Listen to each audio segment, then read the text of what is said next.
Page number 461। इसमें point number 4A,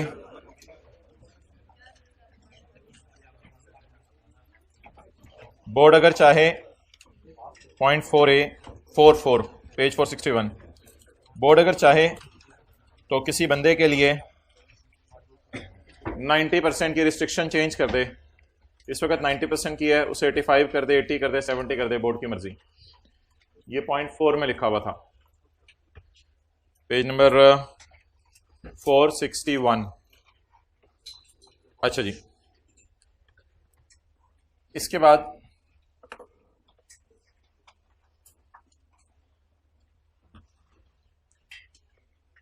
pause कर दो, क्या करूं?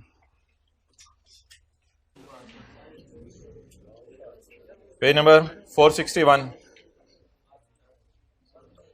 पॉइंट नंबर 4 हमने पढ़ लिया। 4A, अगर क्या चीज जी, क्लास के बाद आ जाएं, पूछ लें, कल क्लास के बाद आ जाएं, पूछ लें। ये जो सर्कल के अंदर मैंने नोट किया हुआ है, इसको देखें। अगर एक बंदा पाकिस्तान में इलेक्ट्रिक व्हीकल्स बनाता है तो उसका आउटपुट है 93 और इनपुट है 170। तो इसके लिए लॉ एक डिफरेंट रूल लेके आ रहा है। कहते हैं मैं तुम्हें इतना इनपुट माइनस करना दूंगा जितना तुम्हारा आउटपुट है, बस। यानी आउटपुट है 93, तो इनपुट भी कितना माइनस करने दिया जाएगा? जितना आउटपुट है। बाकी का क्या बनेगा? 170 माइनस करना चाह रहे थे, माइनस कितना करने देगा? इलेक्ट्रिक व्हीकल बनाने वाले को उतना इनपुट माइनस करने दिया जाएगा जितना इसका आउटपुट है। तो 93 माइनस 93 0। 170 की जगह कितना लिखा? जितना आउटपुट है। बाकी का क्या हो जाएगा? डेड हो जाएगा। नोट कर ले। असूली तौर पे तो इलेक्ट्रिक व्हीकल बनाना इंकरेज करना चाहिए, लेकिन शायद वो इसलिए डिस्करेज कर रहा है कि ये लोग बाहर के मुल्कों से चीज़ें खरीद के बस जोड़ के इलेक्ट्रिक व्हीकल बना रहे थे, तो इसलिए इनको डिस्करेज किया कि महंगी महंगी चीज़ें तुम लोग परचेज ना करो। इनकी परचेजेज आसमानों पे पहुंची होती थी। ये 4A पॉइंट है ना, वेट कर ले थोड़ा ताकि आइंदा टाइम पे।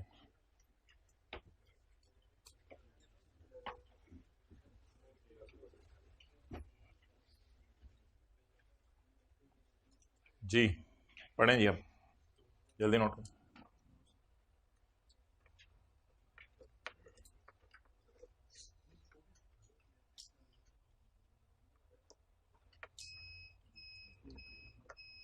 आ जाए आगे। ओके, सर्कल के अंदर वाला लिखना है बस।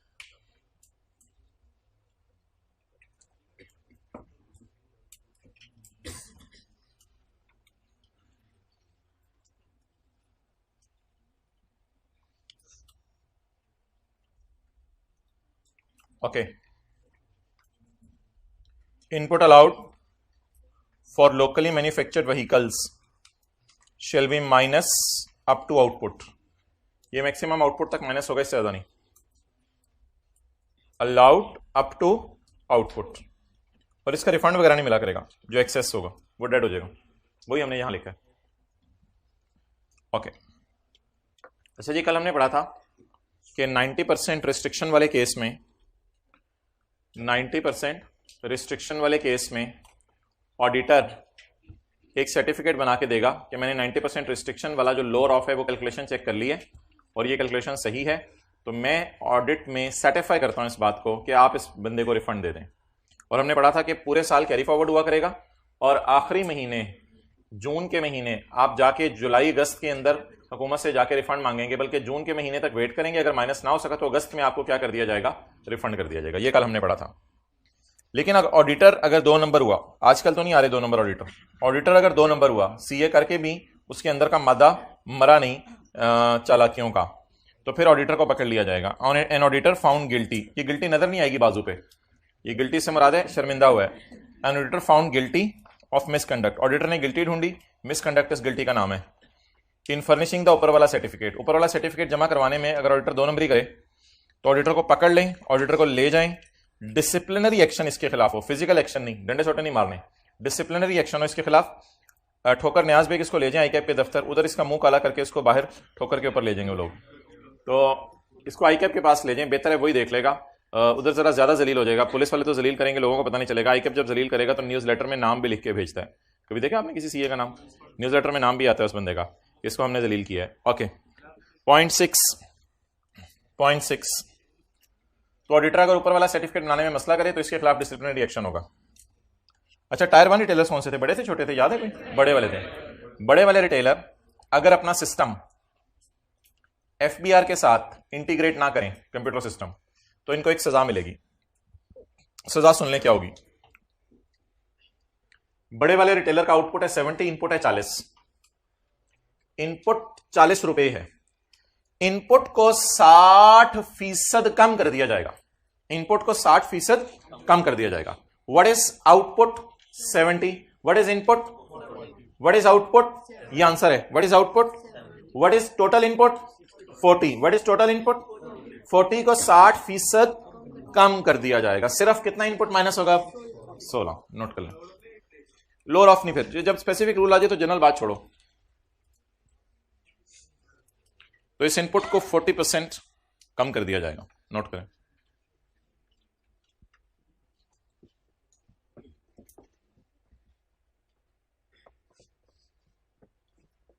चल, क्या इशू है? हाँ पूछे बगैर बैठे इसमें क्या?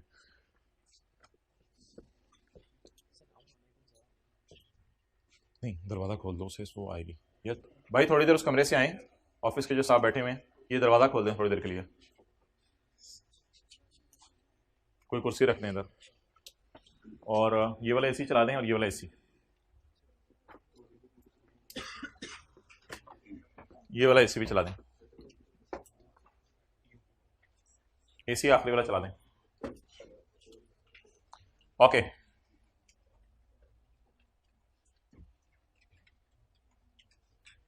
इनपुट को कितने फीसद कम कर दिया जाएगा? 60% कम कर दिया जाएगा। पढ़ें जी।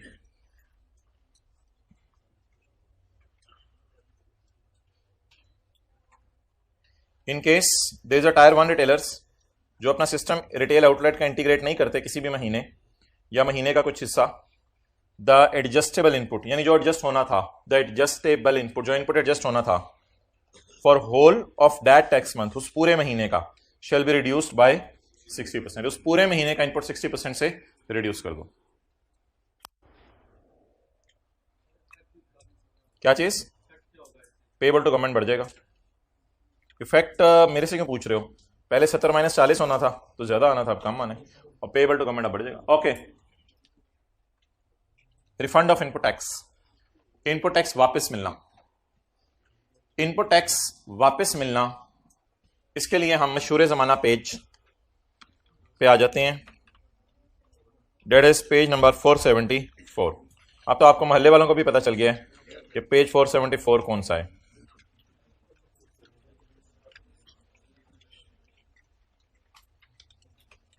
पेज 474 पे सफ़े के एंड पे 3 किस्म के इनपुट थे। एक इनपुट था टैक्सेबल सेल लोकल का, एक जीरो रेट लोकल सेल का था, और एक एग्जेम्प्ट सेल का था। एग्जेम्प्ट सेल का इनपुट हमने कल की क्लास में और हर क्लास में डेड किया था। जो जीरो रेट सेल का इनपुट था वो आपको रिफंड मिलता है, और जो इनपुट होते हैं नॉर्मल, जिसे मैं 462 कह रहा हूं, 462 फेस पे जाकर माइनस करने की कोशिश करेंगे।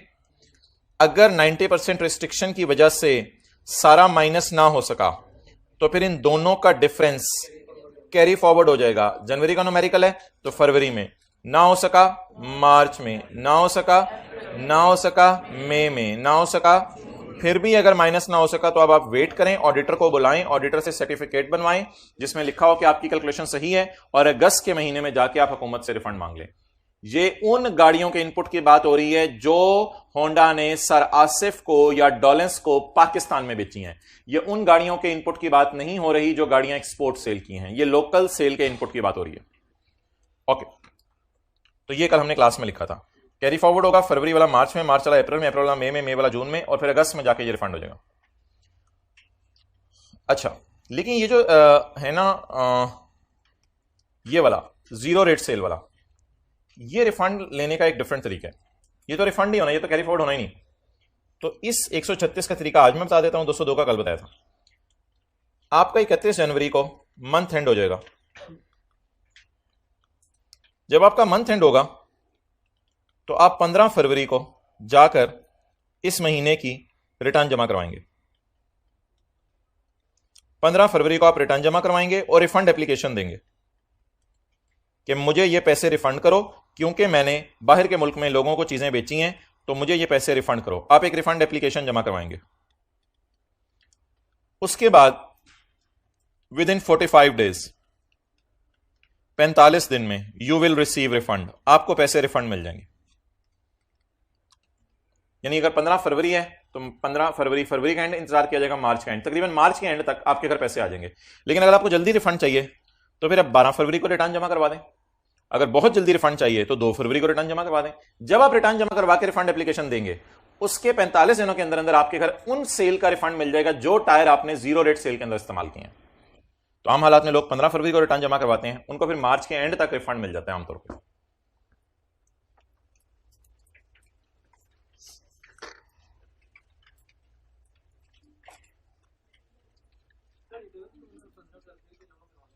अब्दुल्ला, ये स्टूडेंट का नेम नोट करें जाके जरा और इनके घर कॉल करवाएं।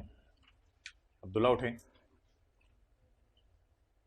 मोबाइल पे नेम नोट कर लें और घर में कॉल करवाएं। दूसरी सुबह वाली क्लास में भी शुरू हो गई है ये एक्टिविटी लेट आने वालों के लिए, और अब इधर भी शुरू हो गई है। नाम बता दें इनको। जी मोहतरम, घर वालों को भी पता चल जाए ना कि किन चक्रों में आप लोग। जी मोहतरम बोलें। पहले जमा करवा दें। बिजली का बिल उस दिन तक जमा कराना होता है या उस दिन को जाके जो तारीख लिखी हो? रिटर्न में भी यही है, 15 फरवरी तक जमा करवानी होती है। तो 31 जनवरी तक आपने जितनी गाड़ियां एक्सपोर्ट कर दी वो 31 जनवरी की रात को आपको पता चल जाएगा। 1 जनवरी से 31 जनवरी की जितनी गाड़ियां आपने एक्सपोर्ट सेल की वो 31 जनवरी की रात को पता होगा। तो जल्दी जल्दी 2-3 फरवरी को जाकर रिटर्न जमा करवा दें। सुस्त हैं तो 15 फरवरी हद है, इससे ज्यादा आगे नहीं जा सकते आप। तो जीरो रेट सेल का रिफंड कब होगा? क्या मैं ये कह सकता हूं कि इस बंदे को हर महीने एक रिफंड मिल रहा होगा? क्या मैं ये कह सकता हूं कि इस बंदे को हर महीने एक रिफंड मिल रहा होगा? क्यों? ये वाला रिफंड इसको तकरीबन मार्च के एंड में मिल जाएगा, 1 अप्रैल के एंड में भी कोई रिफंड मिलेगा, वो अगले महीने का। तो एक सर्कल चल पड़ेगा, पूरे साल इसको रिफंड मिला करेगा, क्योंकि हर महीने मेरे ख्याल से कोई ना कोई 45 दिन खत्म हो रहे होंगे। समझ आइए ये बात? तो इस बंदे को हर महीने रिफंड मिलेगा। अगर ये न्यूमेरिकल फरवरी का होगा तो मार्च में 15 मार्च को जाएगा, 15 मार्च को जाएगा, 15 मार्च को जाकर मार्च का एंड और अप्रैल के एंड में जाके 45 दिनों में इसको रिफंड मिल जाएगा। क्लियर? ओके।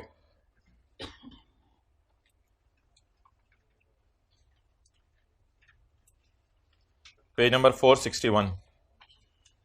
ये डेबिट और क्रेडिट नोट हमने नहीं पढ़ा, ये डिटेल से पढ़ना है।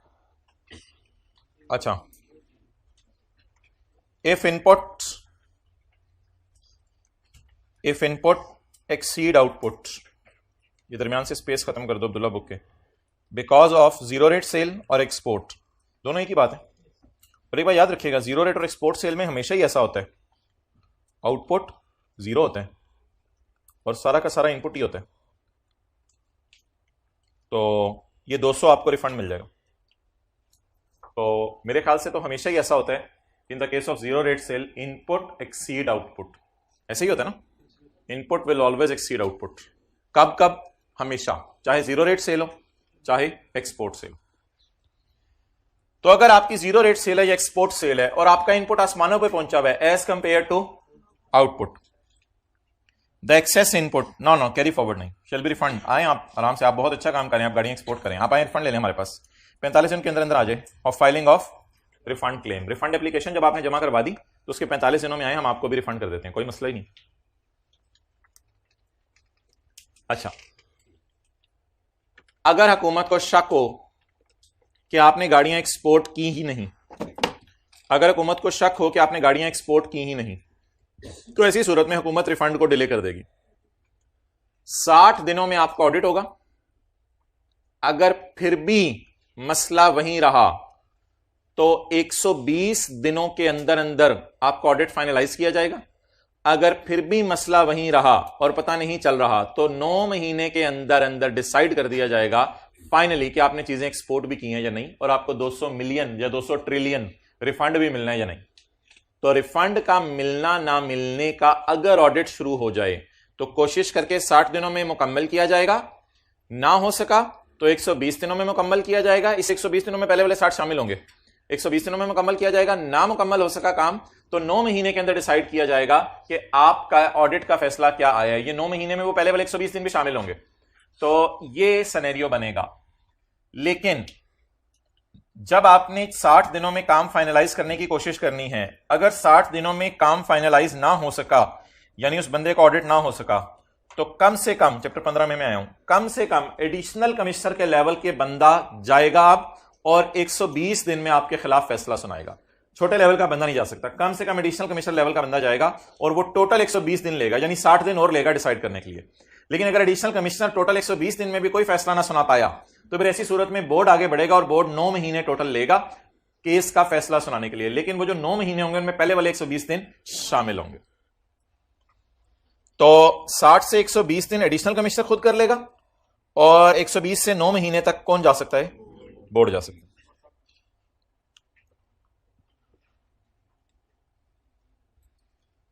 Where a person has claimed input tax credit, इस बंदे ने कितना इनपुट टैक्स क्रेडिट क्लेम किया है? 200। टैक्स क्रेडिट तो इसलिए उसने लिखा ना, ये माइनस होता है। इनपुट टैक्स क्रेडिट क्लेम किया इस बंदे ने 200 रुपया। Where a person has claimed input tax credit, input के साथ टैक्स क्रेडिट इसलिए लफ्ज यूज करते हैं कि वो टैक्स क्रेडिट माइनस होता है। जहां एक बंदा इनपुट टैक्स क्रेडिट क्लेम करे या रिफंड मांगे, रिफंड ही मांगे ना, विच वॉज नॉट अलाउड, और बाद में पता चले ये इसकी सेल नहीं है, इसने तो चीचू की मलियां और पत्तों की में गाड़ियां बेच के कहा मैंने एक्सपोर्ट सेल कर दिया और लिखा मैंने तुर्की में सेल कर दिया और फ्रांस में सेल कर दिया और चपेट में सेल कर दिया, विच वॉज नॉट अलाउड। ये तो इसकी सेल जीरो रेट है ही नहीं, जागते रहना भाइयों। The case against him shall be finalise within, लेकिन अगर इंक्वायरी ऑडिट या इन्वेस्टिगेशन करनी पड़ गई तो 60 डेज में भी extended up to 120 days, by further 120 नहीं, अप टू 120, यानी 60 शामिल होंगे, अप टू 120 डेज। लेकिन ये 120 दिन तक कौन लेके जाएगा काम को? Officer, not below the rank of additional commissioner, से बिलो रैंक का नहीं होना चाहिए, ऊपर वाले रैंक का हो सकता है, या एडिशनल कमिश्नर हो, कोई मसला नहीं। लेकिन अगर बात फिर भी वहीं फंसी रहे और क्योंकि केस जरदारी का है, बड़ा केस है, तो फिर द बोर्ड में extend the period up to maximum of, तो फिर कितने महीने में केस डिसाइड किया जाएगा? तो ये किताबी बातें हैं कि 45 दिन में आपको रिफंड मिल जाएगा। ऑडिट शुरू हो गया तो 60 दिन में मिलेगा, बात लंबी हो गई तो फिर 60 की बजाय 120, और अगर ज्यादा लंबी बात हो गई तो फिर 9 मंथ्स लगेंगे। 1 और 3 तो आपस में इस तरह इंटरलिंक थे, 2 बीच में एक अलग सी बात है। आप अम्मी से पॉकेट मनी मांगने गए 500 रुपया, अम्मी ने कहा बेटा कल जो दही के पैसे लिए थे और नहीं लेके आए थे पहले वो वापस करो। वो 100 रुपया आप निकालने लगे वापस, तो अम्मी ने कहा कोई नहीं चलो 400 ही रख लो पॉकेट मनी। तो अम्मी को भी नेट करनी चीजें आती हैं, ये सिर्फ आपको नहीं आती, अम्मी को भी चीजें नेट करनी आती हैं। तो 500 रुपया आपने पॉकेट मनी मांगी, अम्मी ने कहा कल वाला मेरा 100 रुपया पहले वापस करो, वो आपने वापस नहीं किया तो अम्मी ने काट कूट के आपको कितने पैसे दे दिए? 400। आप गए सेल्स टैक्स का रिफंड लेने 12 रुपए, एफबीआर वालों ने कहा पहले इनकम टैक्स जमा कराओ 10 रुपए, आपने कहा वो तो मैंने नहीं जमा कराना, एफबीआर वालों ने कहा रिफंड आपको हम सिर्फ 2 रुपए करेंगे। तो नोट कर लें, अगर आप सेल्स टैक्स का क्या मांगने जाएं और उधर से आपने क्या जमा कराना हो, दोनों को कौन देख रहे हैं? सेल्स टैक्स इनकम टैक्स को एफबीआर। तो एफबीआर ये पैसे आपको नेट करके देगा। देना कितना एफबीआर को? 10। जीरो रेट सेल का वापस कितना लेना? देंगे कितना? 2। जानना दिएगा, लेंगे कितना वापस? 2 रुपया वापस ले लेंगे। ये एक दिन छोड़ के एक दिन छुट्टी किया करेगा वो, दरवाजा बंद करवा दें।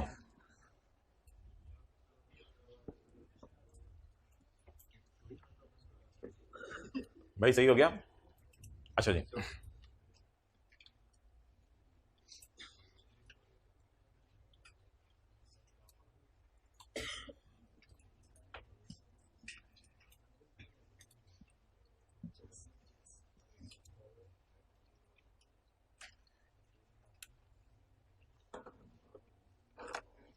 ओके।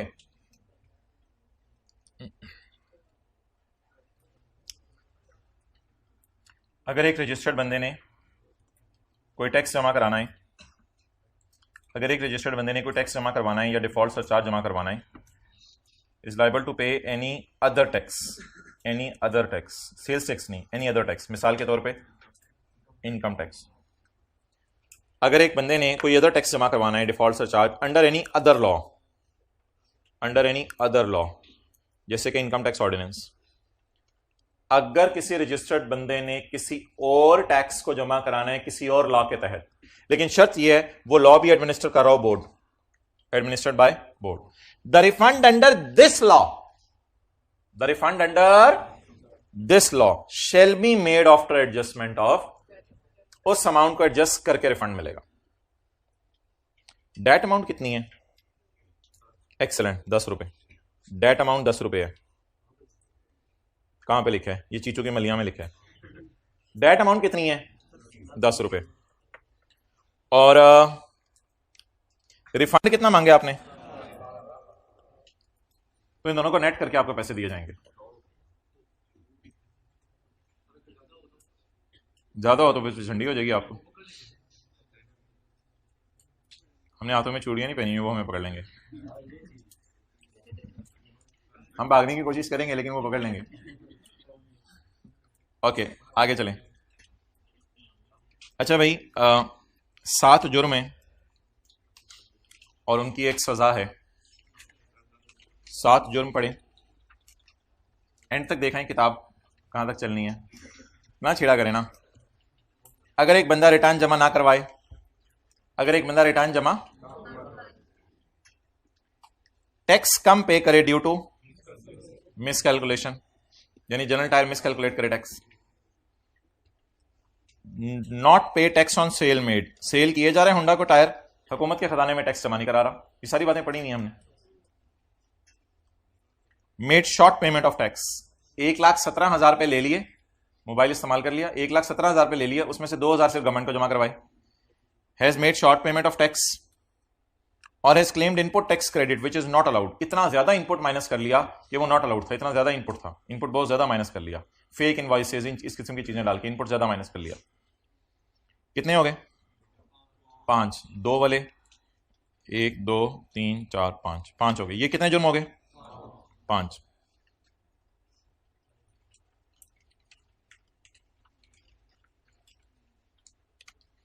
छठा जुर्म, वेयर ड्यू टू कोलूजन और डेलिबरेट एक्शन। कोलूजन और डेलिबरेट एक्शन क्या होता है? जानबूझ के या भूले से? जानबूझ के। टैक्सेस नॉट लगा, 100 वाली गाड़ी 100 में बेच दी 117 की बजाय। टैक्सेस शॉर्ट लगा, टैक्सेस शॉर्ट लगा, 2 ऑप्शंस हैं। ऑप्शन 1 टैक्सेस नॉट लगा, टैक्सेस शॉर्ट लगा, आपने कम टैक्स लगाया, 100 वाली गाड़ी बरकत के तौर पे 101 की बेच दी, 1 रुपया हुकूमत के लिए। टैक्सेस नॉट लगा, टैक्सेस शॉर्ट लगा, या टैक्स गलत वापस मांगा, या टैक्स गलत वापस मांगा, एरोनियस रिफंड, गलत वापस मांगा। रिफंड ही आपके आसमानों पे पहुंचे हुए हैं, रिफंड ही नहीं खत्म होते, हर साल मिलते करने आते हैं, मुझे रिफंड दे दो, खुदा के लिए कशकोल पकड़ के बैठे हैं, मुझे रिफंड दे दो। आपके रिफंड ही खत्म नहीं हो रहे, जानबूझ के पैसा कर रहे हैं, जानबूझ के, शहबाज शरीफ को धोखा देने की नीयत से। पॉइंट 4, या वेयर ड्यू टू इन एडवर्टेंस और एरर, या भूले से, भूले से, जानबूझ के नहीं, भूले से। टैक्सेस नॉट लगा, टैक्सेस शॉर्ट लगा, और एरोनियसली रिफंड या गलत रिफंड मांगा। कितने जुर्म हो गए? 7। ये मोहतरम 7 जुर्म है। कितने जुर्म है? इनकी सजा सुने, इनकी सजा सुने मोहतरम। रिटर्न फाइल करता है टैक्स पेयर। रिटर्न फाइल कौन करता है? ये रिटर्न फाइल करना होता है ना, इस ये समझ लें आप चिट्टे कपड़े पहन के और लाल कलर की टोपी सर पे पहन के, आप जो है वो उसके ऊपर धागा सा पीछे लटका हुआ है, और आप जो है वो जा रहे हैं जुमे की नमाज पढ़ने। रिटर्न फाइल्ड बाया टैक्स पेयर, ये आपकी तरफ से रिटर्न है। ऑडिट क्या होता है? शोकॉज नोटिस क्या होता है? असेसमेंट ऑर्डर क्या होता है? रास्ते में एक मिला डीओजी, उसने घूरा, उसने घूरा, फिर उसके बाद उसने भौंका, और भौंकने के बाद उसने काटा। ये जो मुहावरा है बार्किंग डॉग सेल्डम बाइट, इस मुहावरे को डिलीट कर दें। बार्क भी करके गया, वो बाइट भी करके गया। तो घूरना तो इंटेंशन होती है ना, I am about to bark, और बार करना इंटेंशन होती है I am about to word now, I will know what you like anything. अच्छा, इसमें ना रिप्लाई का आपको मौका जरूर मिला करेगा इनके दरमियान में, भौंकने और काटने के दरमियान में वो थोड़ा सा मौका देता है टू रिस्पॉन्ड, तो इसमें थोड़ा सा वो मौका देगा आपको। अब ये जो 7 जुर्म है ना, 7 जुर्म, ये 7 जुर्म आपके ऑडिट के दौरान पकड़े जाएंगे, ये 7 जुर्म आपके ऑडिट के दौरान पकड़े जाएंगे। इनके बाद टैक्स वाले आपको कहेंगे why we should not bite you. Barking का मतलब होता है मैं तुम्हें क्यों ना काटूं। जब कुत्ता वाऊ वाऊ कर रहा होता है ना, तो इसका मतलब होता है why should not I bite you, मैं तुम्हें ही क्यों ना काटूं। तो बार्किंग का मतलब होता है, बार्किंग को लोग कहते हैं इंटेंशन टू बाइट। बार्किंग को ये अंग्रेजों ने किताबों में मतलब लिखे इंटेंशन टू बाइट। तो barking is an intention to bite. तो फिर डीओजी आपके पास आके पूछेगा पुत्र चिट्टे कपड़े लालो लाल इधर आ, मुझे बताएं कि मैं आपको क्यों ना काटूं। तो अगर आप कुछ रिप्लाई ना कर पाए तो वो काटेगा। अच्छा, काटने के बाद ठीके लगेंगे हाइब्रिड वालों, मैं आपको बता रहा हूं, यानी कि जिसने कल वाला लेक्चर छोड़ा है उसे इस क्लास में आज कुट लगाई जाएगी। आपको भी, फिजिकल वालों को भी, हाइब्रिड वालों को, ऑनलाइन वालों को जूम मीटिंग में चपेड़ने पड़ेंगी। ओके, आप गलती से कल आ गए हो तो लिख लें इसको किताब पे छोटा छोटा करके ना, घर वाले की नजर ना पड़े। भौंकना ना लिखिएगा, अजीब ज्यादा, बी प्रोफेशनल, बार्क लिख दीजिएगा, भौंकना जरा ज्यादा हो जाएगा। Try to be professional.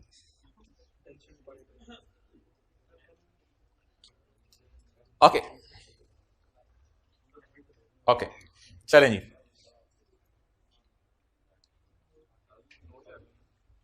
अब शुरू करें न्यूमेरिकल। बस अब न्यूमेरिकल करना था आज असल में। तो ये जरा मैं पढ़ा दूं ये चीज़ एक दफ़ा जो 7 लाइनों के साथ लिखी हुई है। वेट्स यार क्या याद हो गया अब तो।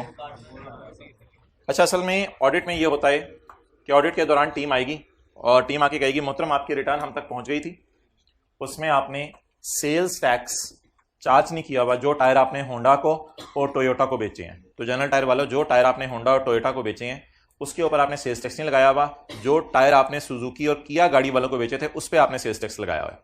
तो आप हमें ऑडिट के बाद टैक्स वाले ये तीनों चीजें एफबीआर वाले करते हैं, ये आप करते हैं। एफबीआर वाले ये तीनों चीजें करते हैं। एफबीआर वाले कहेंगे शो कॉज, वजह बताओ क्यों ना तुमसे टैक्स मांगे हम, वजह बताओ। इसके बाद ना आप रिप्लाई किया करेंगे। अगर आपका रिप्लाई सेटिस्फैक्टरी ना हुआ तो टैक्स वाले कहेंगे हमने आपको असेस कर लिया है, हमने आपको। इसके बाद याद रखिएगा टीके ही है बस, इसके बाद कोई ऑप्शन नहीं, आपने टैक्स जमा करवाना है। अब now you are suppose to pay the tax. ऐसा तो नहीं होता कि भोंकने पे लोग टीके जाके लगवा रहे हो, अबू मुझे डॉकी ने भोंका, अबू मुझे टीके लगवा दे, अबू तुझे पेड़ मारे इधर ही। तो काटने के बाद टीके लगते हैं या बार्किंग के बाद? बोल दें कुछ नहीं, क्या हो रहा है, काटने के बाद। चलें जी पढ़ें।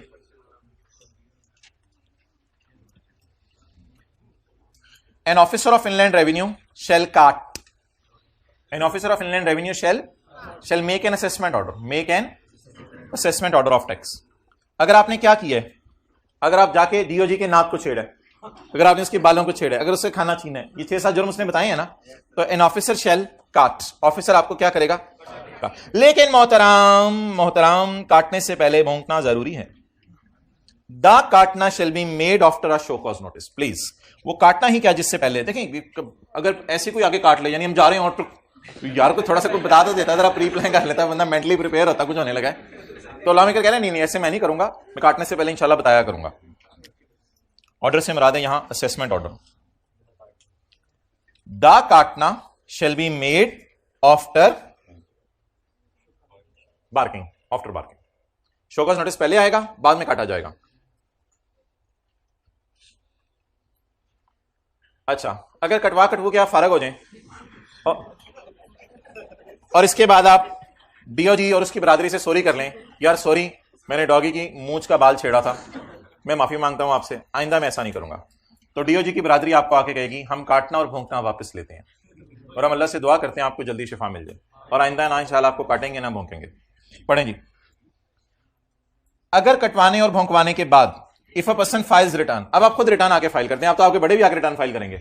If a person files return, अगर ये हो जाने के बाद आप आके रिटर्न जमा करवा दें, चाहे ड्यू डेट के बाद ही आए आप, कोई मसला नहीं, चाहे 15 के बाद ही आए, और साथ टैक्स भी पे कर दें, डीओजी के लिए खाना भी लेके आए, साथ टैक्स भी पे कर दें along with Swedish and all this, the भौंकना एंड काटना शेल बी कैंसल्ड। भौंकना और काटना फिर कैंसिल कर दिया जाएगा। हम आपसे माफी मांगते हैं, अल्लाह से दुआ करते हैं आपको जल्दी शिफा मिले। तो अगर आप रिटर्न जमा करवा दें असेसमेंट ऑर्डर के बाद, सही वाली और साथ लेट पेमेंट का इंटरेस्ट वगैरह और जुर्माना भी हुकूमत को जमा करवा दें, फिर हुकूमत कहेगी, असल में ना ये शो कॉज नोटिस और असेसमेंट ऑर्डर कैंसिल इसलिए होता है कि आपकी बदनामी ना हो, गवर्नमेंट कहती है हम अपने अल्फाज सारे वापस लेते हैं, माजरत, वो जो हमने आपको बदनाम किया था, सॉरी, आप तो खुद ही आ गए हैं हमारे पास, तो कोई मसला नहीं। तो मोहल्ले में ऐलान कर दिया जाएगा कि भाईजान इस बच्चे को काटा गया था, सॉरी नहीं काटा गया था, इस तरह का ऐलान कर दिया जाएगा। अच्छा, अगर आप ये 3 जुर्म करें तो अभी सजा वही है, द ऑफिसर शेल काट, लेकिन द काटना शेल बी मेड आफ्टर भोंकना, काटना शेल बी मेड, देखे ना, तो ऐसे कटवाने का क्या फायदा, द काटना शेल बी आफ्टर बार्किंग।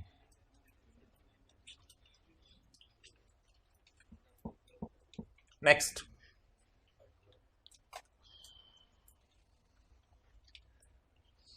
अगर आपने कोलूजन या डेलिबरेट एक्शन से टैक्स लगाया ही नहीं, कम लगाया या गलत रिफंड मांगे, an officer shall bark for payment of tax and then will make assessment.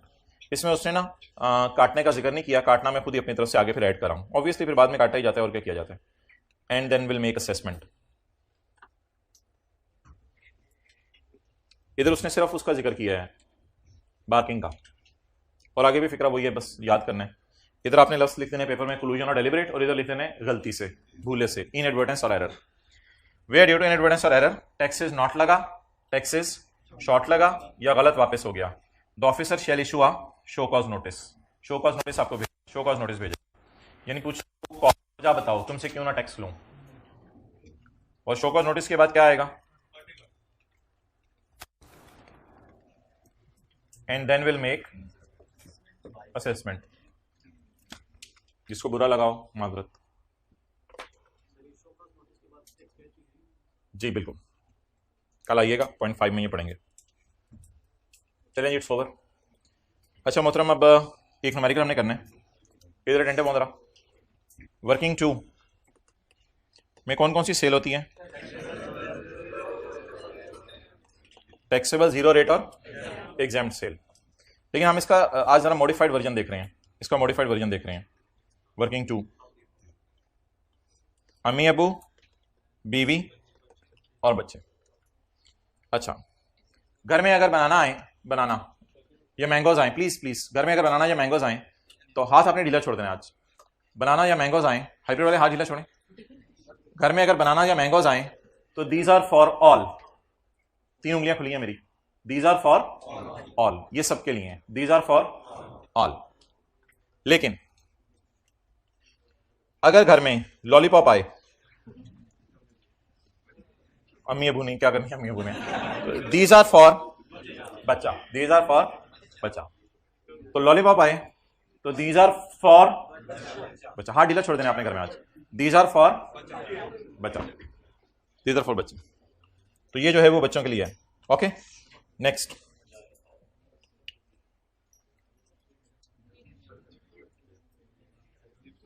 Okay, अगर जो है वो शॉर्मा आए तो these are for, you are watching where it is going, these are for बीवी।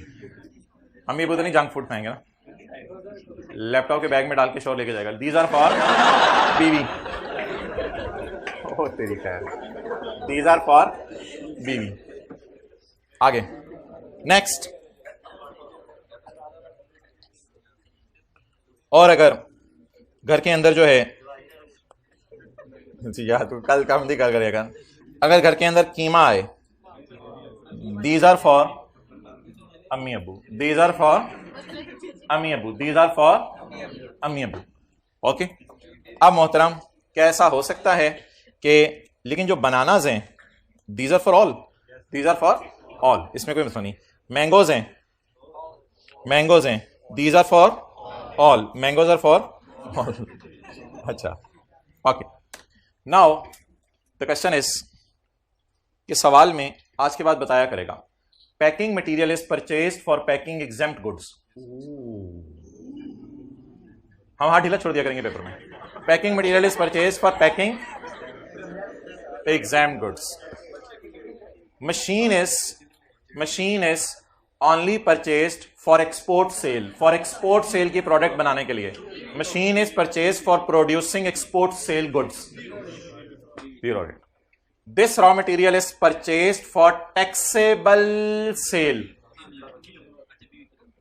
दोनों दोनों दोनों, this raw material is for taxable sale, this raw material taxable at 17 भी होता है, टैक्सेबल एट 0 भी होता है, this raw material is for taxable sale, this raw material is for, लेकिन अगर इस तरह आ गया this raw material is for taxable local sale, this raw material is for taxable local sale, तो टैक्सेबल लोकल फिर ये होगी, and this raw material is for taxable zero rate sale, फिर ये होगी, लेकिन अगर ये आया this raw material is for taxable sale, तो फिर टैक्सेबल सेल दो होती हैं, taxable at 17 and taxable at 0। Okay, आज हम वर्किंग्स इंट्रोड्यूस करेंगे, वर्किंग 2.1, 2.2, 2.3। ओके, शुरू करेंगे सवाल। खान का सवाल है एक, Abid Khan Pathan from Peshawar.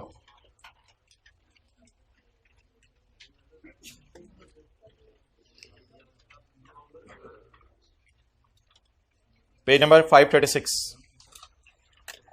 Abid Khan is registered for sales tax purposes, 536, and is engaged in the manufacturing of electrical appliances in Multan.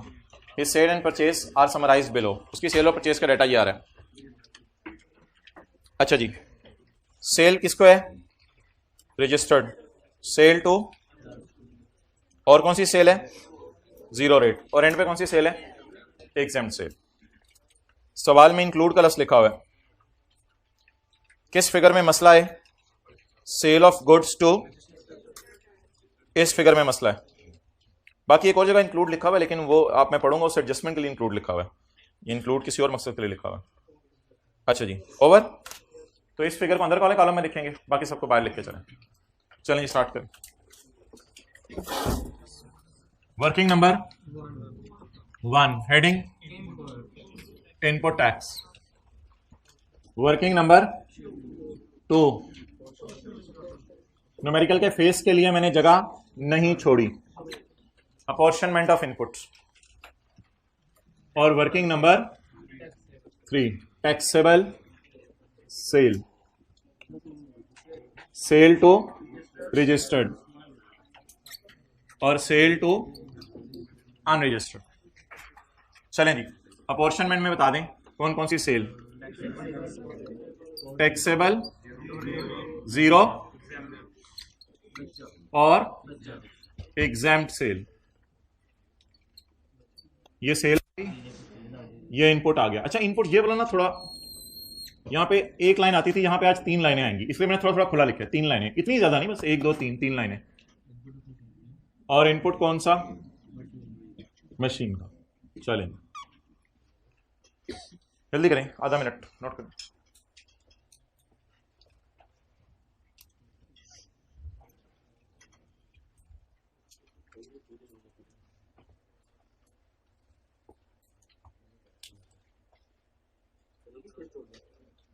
बस एक ही पेज फेस के लिए काफी है, 15 लाइनें भी काफी होती हैं फेस के लिए। तो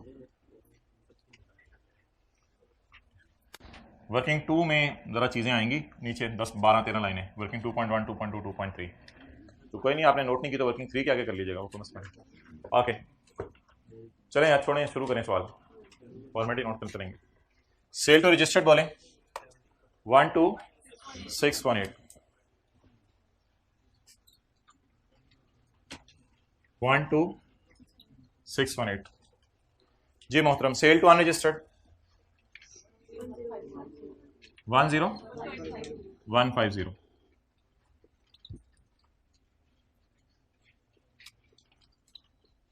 एक्सपोर्ट सेल 5000। बीवी। बच्चे एग्जेम्प्ट सेल 45।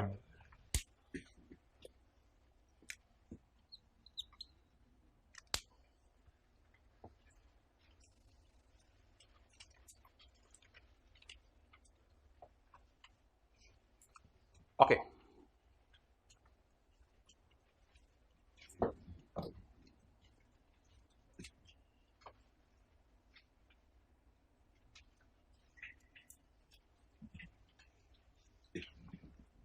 नेक्स्ट।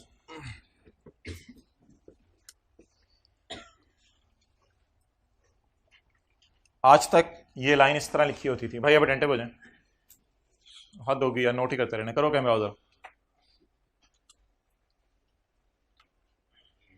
ले आओ बस, चलें जी अटेंटिव हो जाए।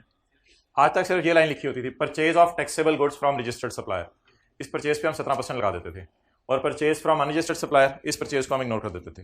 लेकिन आज परचेज के आगे मकसद बताया हुआ है, जैसे ही परचेज की लाइन के आगे फॉर आया करेगा ना, तो आपने हाथ ढीला छोड़ देना है।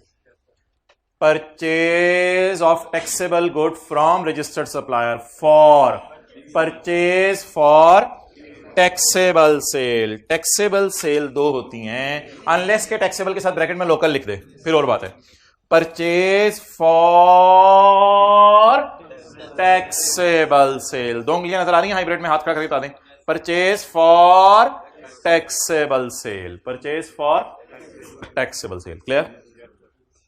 अच्छा, अब 25,000 को मैं पकड़ता हूं, साथ साथ परचेज पे क्या लगाने, 17%। लेकिन जो परचेज तीनों के लिए ना हो उसको वर्किंग वन में नहीं लेके जाना। परचेज को आमतौर पे कहां लेके जाते हैं, वर्किंग वन में। जो परचेज तीनों के लिए ना हो उसको वर्किंग 1.1 में ले जाएं या 2.1 में, पूरी किताब में 2.1 में गया हुआ है, तो इस परचेज को मैं 2.1 में लेके जा रहा हूं, वर्किंग 2.1 परचेज। इसलिए फॉर टैक्सेबल सेल, ये जरा आगे रेड मार्कर से मैंने लिखा है, परचेज किस लिए है, फॉर टैक्सेबल सेल। जी बताएं भाई, परचेज पे 17% लगाने, परचेज कितने रुपए की है, 25,000 की, तो 25,000 पे लगा दें 17%, 4250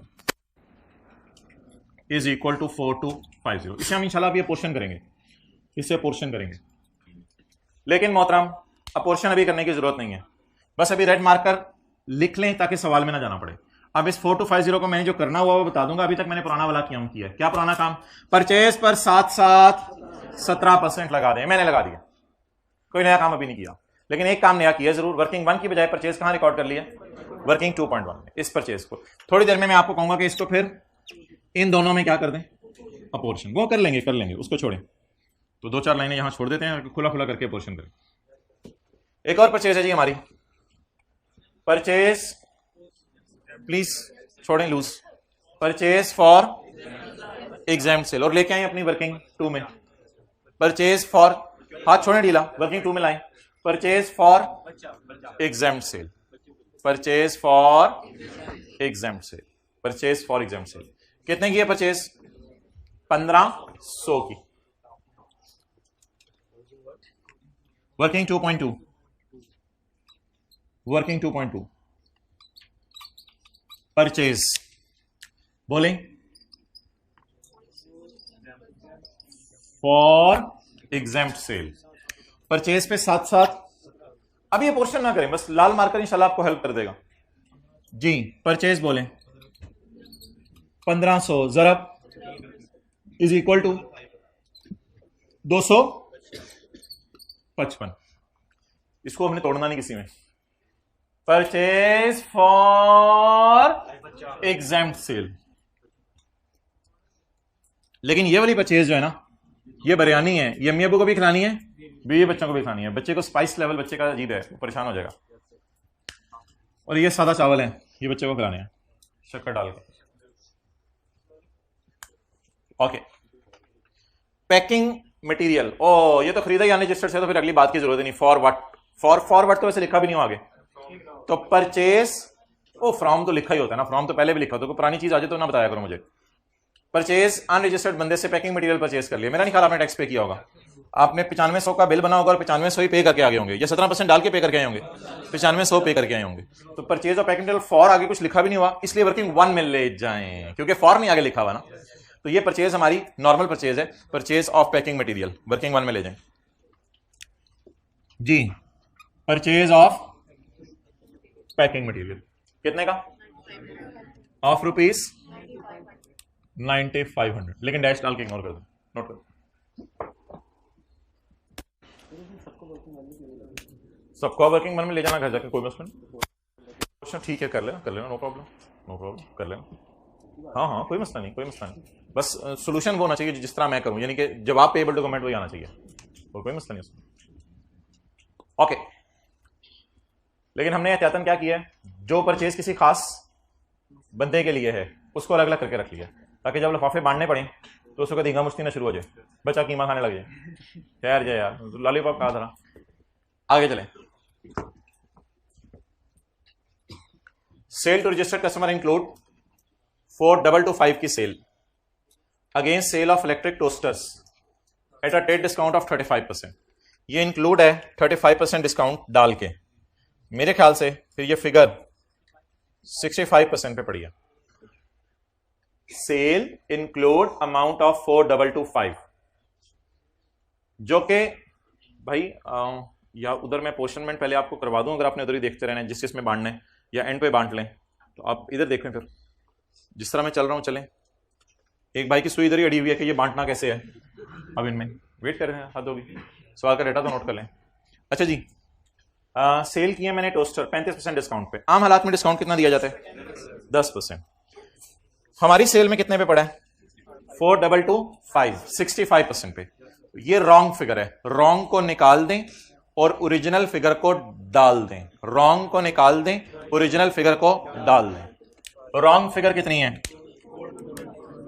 4225 और सेल बुक करें 4225। अगर पड़ा हुआ है 65 पे तो मुझे 100 नहीं चाहिए, 100 तो इसकी मार्केट प्राइस आ जाएगी। नॉर्मल डिस्काउंट देने की इजाजत है, मुझे चाहिए 90%। 585 से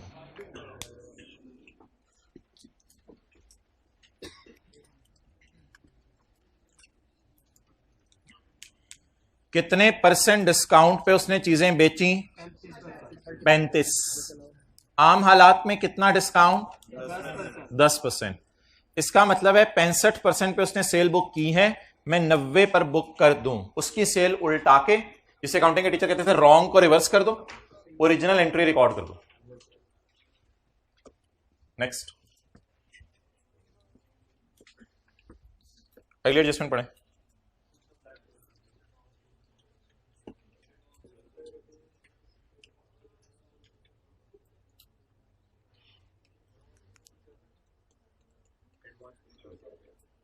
क्या करना है इसका?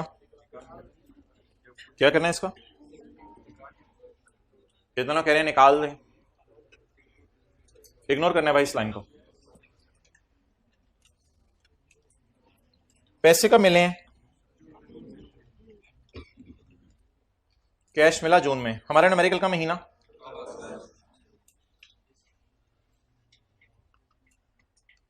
सेल में पड़ी हैं सप्लाइड गुड्स। सप्लाइड का मतलब है फिर इस महीने डिलीवर किए हैं। इस सप्लाइड का मतलब है डिलीवर्ड। सेल में डिलीवरी पड़ी है, सेल इंक्लूड डिलीवरी, इसका ये मतलब है। सेल सप्लाइड का मतलब लिख लें डिलीवर्ड में, ये मतलब होता है मेरे ख्याल से सप्लाइड का।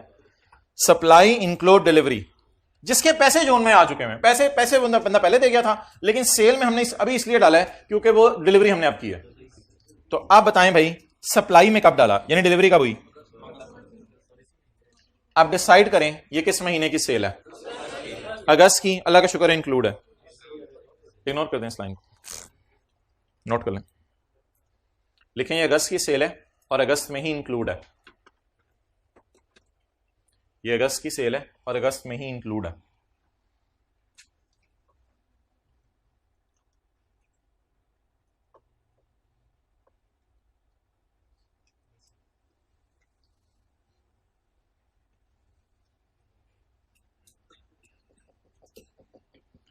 मुझे कैसे पता चला पैसे आए हैं जून में? ग्रीन हाइलाइटर, रिसीव्ड इन जून।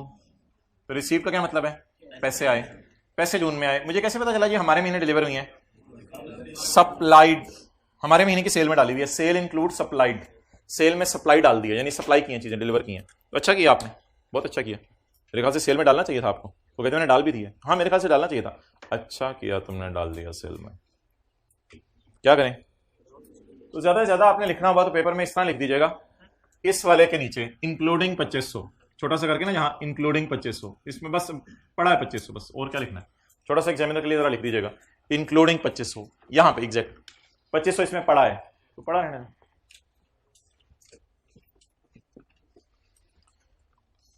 चलें जी, taxable sale return by different registered customers. ये सेल रिटर्न है, परचेज रिटर्न है? Supplies return by customer, customer वापस करके गए हैं। और अगर लिखा होता return by us to other person, अभी क्या लिखा हुआ है? Return by customers, obviously to us, return by customers to us, customer हमें चीजें वापस कर गए हैं। तो what is this? Sale return. जी बोले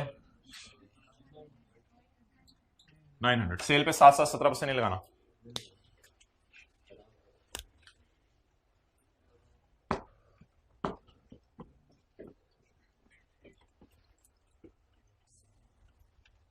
आगे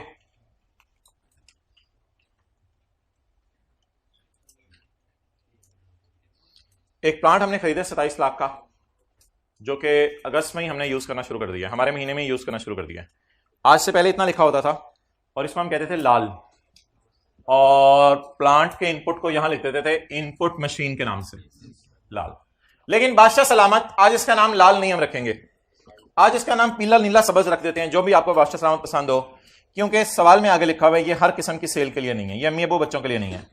आज सवाल में बादशाह सलामत एक लाइन लिखी हुई है, for the plant is for, बादशाह सलामत हाथ ढीला छोड़े, the plant is for, the plant is taxable sale only, दो इंग्लिश नजर आ रही होंगी मेरी, द प्लांट इज फॉर, जो परचेज किसी खास मकसद के लिए हो उसे वर्किंग 2 पॉइंट में ले जाना है, 2 पॉइंट 1 मिनट डालना।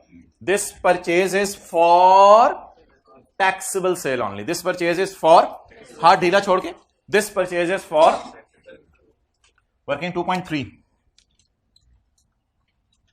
जगह नहीं है मेरे पास तो मैं इधर कर रहा हूं, वर्किंग 2.3 मशीन परचेज की है,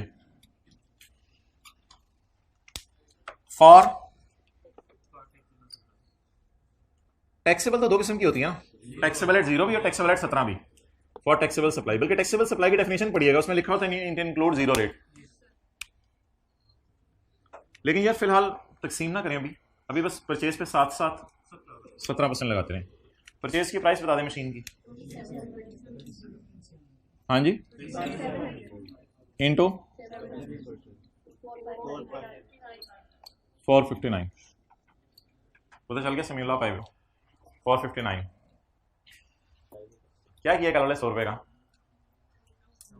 कौन सा 100 रुपया? भूल भी गया, परसों मिला था, क्या किया उसका? क्या अकरम ने ले लिया? और तेरी खैर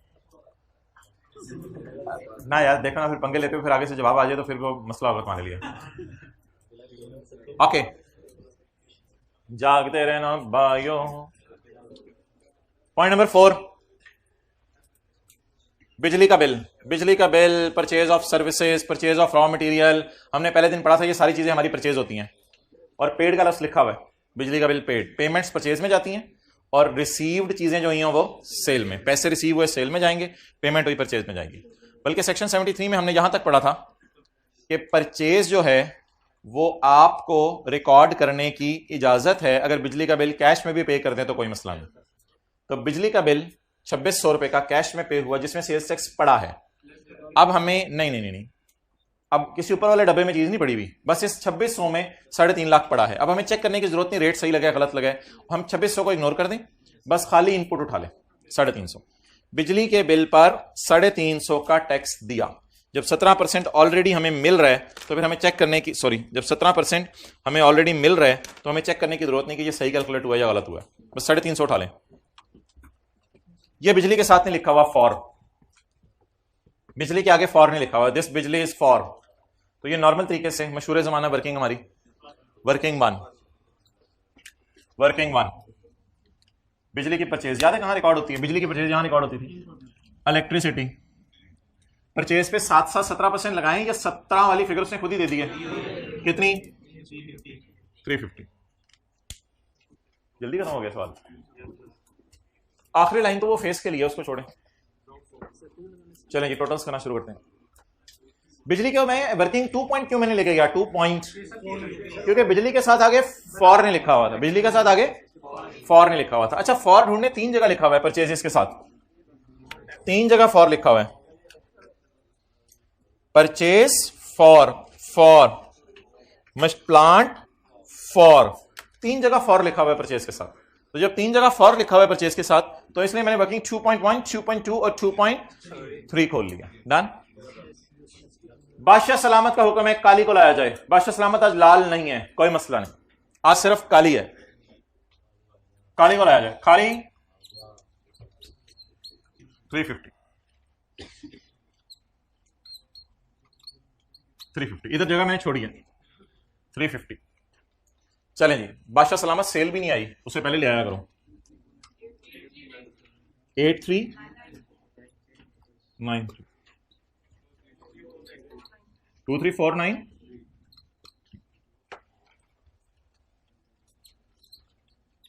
टोटल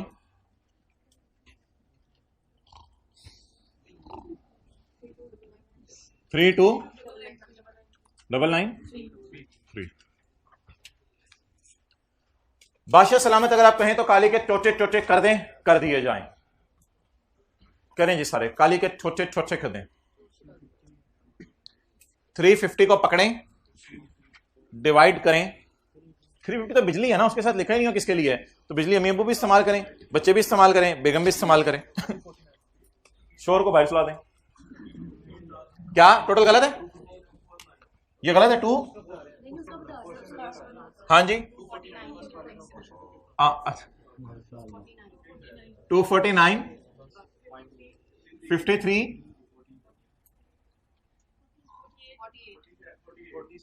48।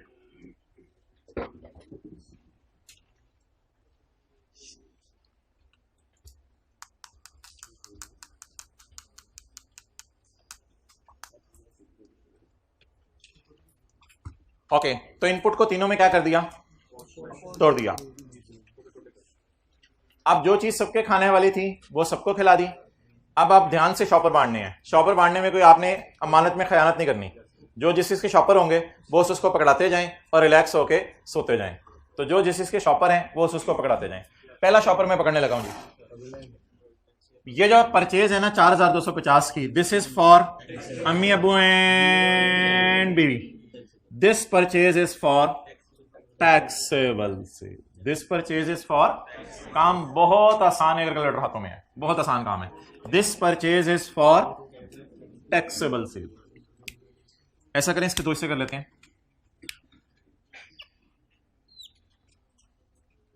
इनटू 23493 प्लस 5000, तीनों में टोटल नहीं करने, 2 में, मल्टीप्लाइड बाय 23493।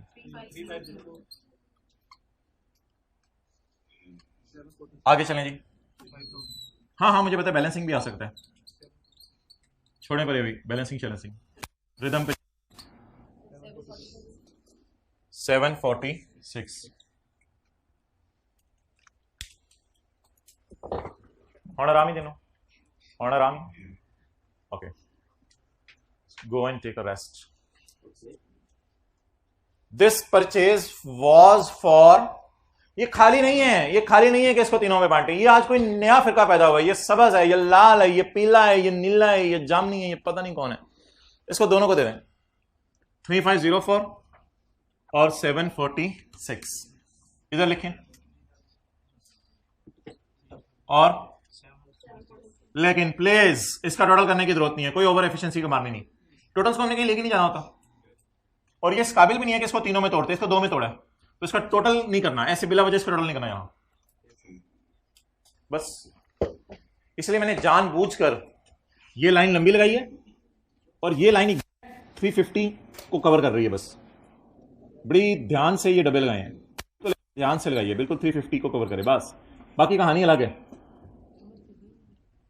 जगह तो मैंने कहा था 3 लाइनें छोड़े, कहा था ना आप लोगों को 1 2 3। Okay next, purchase for exempt sale. उठा के लिख दें या कैलकुलेटर पकड़ें? उठा के लिख दें, उठाएं सारे। Purchase for exempt sale plus 250।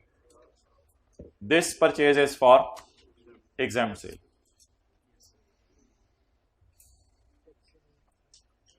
Done.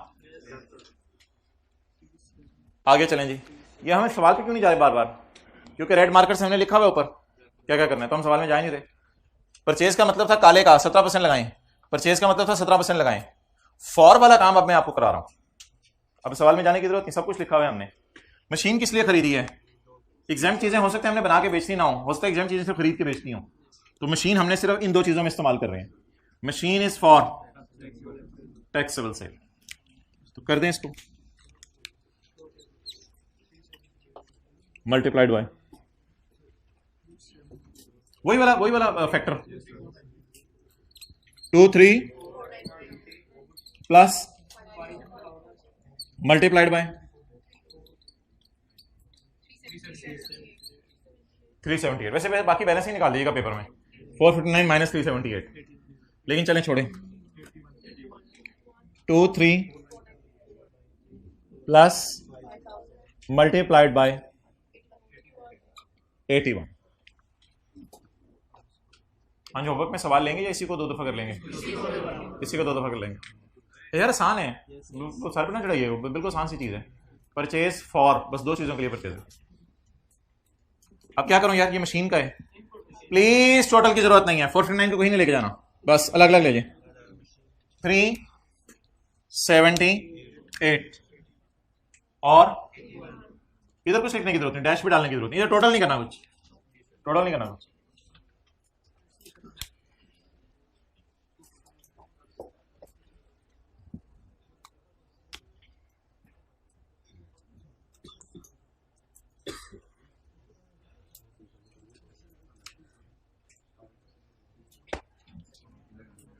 Okay चलें जी, इनके टोटल्स कर दें, इनके टोटल्स कर दें। 3753 790 303।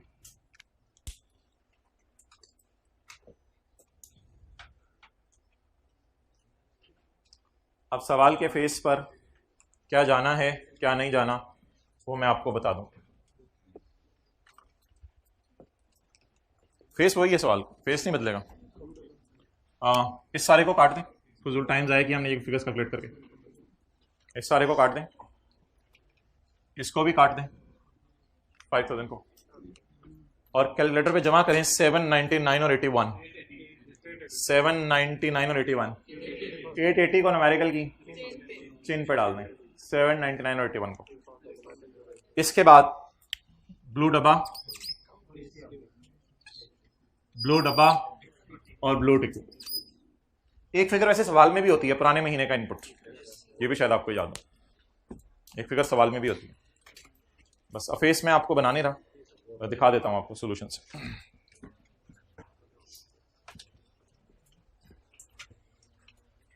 पुराने महीने का इनपुट देख लें कितने हैं, 595।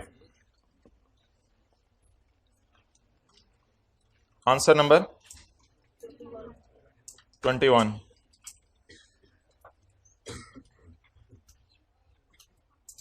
ओके, ये फिगर अभी आप लोगों को मैंने निकालने को कहा था, रिफंडेबल ऑन 0 799 प्लस 81।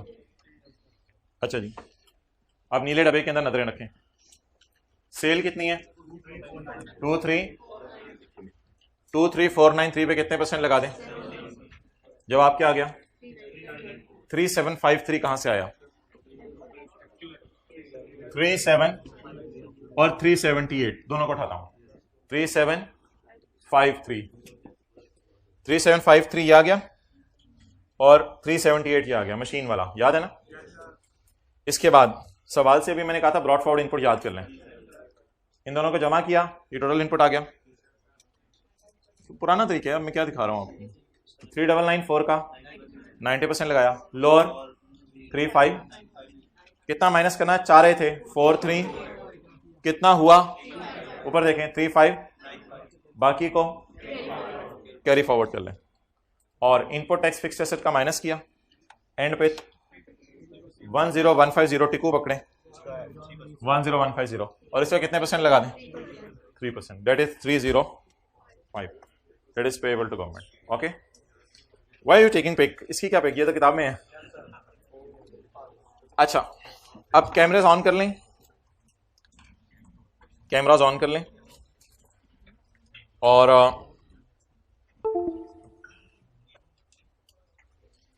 आपने ना, एक मिनट, जब मैं कहूंगा आपने इनपुट के बारे में 4 बातें पढ़ ली हुई हैं। इनपुट माइनस करने की शराइत, अगर इनपुट उस महीने माइनस ना कर सके, कौन कौन से इनपुट माइनस नहीं हो सकते, और इनपुट रिफंड कैसे लेना है। इनपुट के बारे में आपने 4 बातें पढ़ ली हुई हैं। क्या ये 4 बातें मैं आपको बता दूं आपने कहां पढ़ी हैं, या ये कल बताऊं? आप अधूरी पिक्चर खींचेंगे या पूरी पिक्चर खींचेंगे?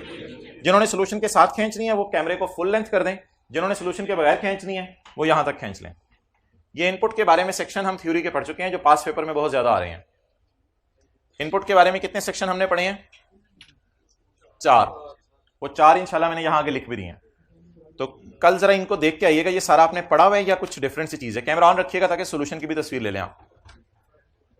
ठीक है जी, क्लास ओवर हुई। होमवर्क में यही सवाल 2 दफा करना है। 1 मिनट उठना नहीं, कैमरा उधर कर लो, कैमरा उधर। सोल्यूशन की तस्वीर लेनी है किसी ने?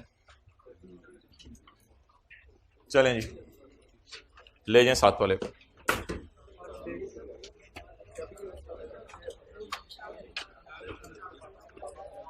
वो पेन नीचे गिरा।